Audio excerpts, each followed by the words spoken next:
निकिता पाटील, ऋतम मराठीच्या बुलेटिन मध्ये आपलं स्वागत।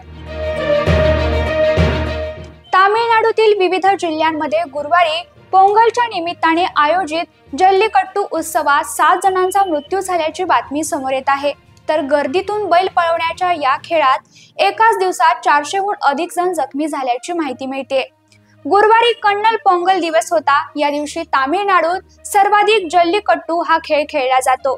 तामिळनाडूतील पोलिसांनी दिलेल्या माहितीनुसार या खेळात 7 लोकांव्यतिरिक्त पुदुकोट्टई आणि शिवगंगाई येथे 2 बैलांचा देखील मृत्यू झाला आहे। तसंच या खेळात ज्यांना जीव गमवावा लागला आहे त्यापैकी बहुतेक या खेळात सहभागी नव्हते, तर बैल मालक आणि प्रेक्षक होते, अशी माहिती पोलिसांनी दिली आहे। गेल्या काही दिवसांपासून तुरुंगात असलेले इम्रान खान यांना 14 वर्षाची कोठडी सुनावण्यात आली आहे।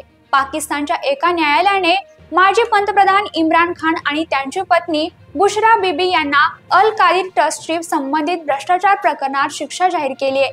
इम्रान यांना 14 वर्ष तर बुशरा यांना 7 वर्षांची शिक्षा सुनावण्यात आली आहे। इम्रान खान यांच्यासह त्यांची पत्नी बुशरा बीबी यांच्यावर राष्ट्रीय तिजोरीचे 50 अब्ज पाकिस्तानी रुपयांचे नुकसान केल्याचा आरोप आहे। इम्रान खान यांना 9 मे रोजी या प्रकरणात अटक करण्यात आली होती। आता या प्रकरणात त्यांना आणखी 14 वर्षांची कोठडी सुनावण्यात आली आहे। पॅरिस ऑलिम्पिक मध्ये भारतासाठी 2 पदके जिंकणारी भारतीय नेमबाज मनू भाकर आणि जागतिक बुद्धिबळ चॅम्पियनशिप विजेता डी गुकेश यांच्यासह 4 भारतीय खेळाडूंना मेजर ध्यानचंद खेलरत्न पुरस्काराने सन्मानित करण्यात आले।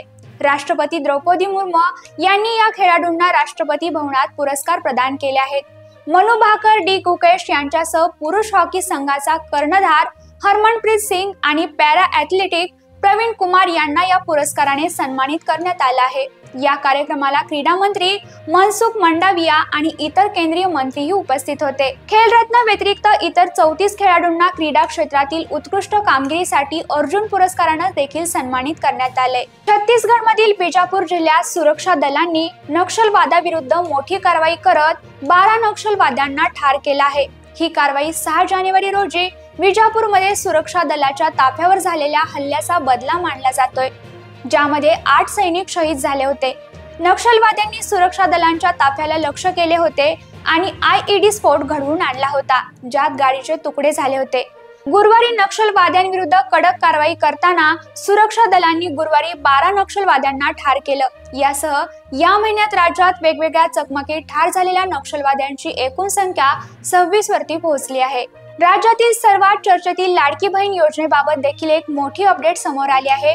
जानेवारीचा हप्ता महिलांच्या खात्यात कधी जमा होणार, तसंच महिलांना वाढीला हप्ता कधी मिळणार, याबाबत महिला व बाल कल्याण मंत्री अदिती तटकरे यांनी माहिती दिली आहे।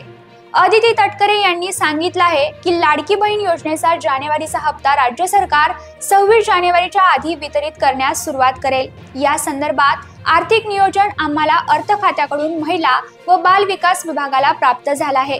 त्यामुळे आता जानेवारी महिन्याचा लाडक्या बहिणींना लाभ देण्यास 26 जानेवारीच्या आधी सुरुवात करण्यात येणार आहे, अशी माहिती अदिती तटकरे यांनी दिली आहे। वाढीव रक्कम कधीपासून मिळणार यावर अदिती तटकरे म्हणाल्या, आम्ही याविषयी आधीही अनेकदा स्पष्टीकरण दिलं आहे। तसंच मुख्यमंत्री देवेंद्र फडणवीस, उपमुख्यमंत्री एकनाथ शिंदे, उपमुख्यमंत्री अजित पवार यांनी देखील या संदर्भात स्पष्टीकरण दिलेलं आहे।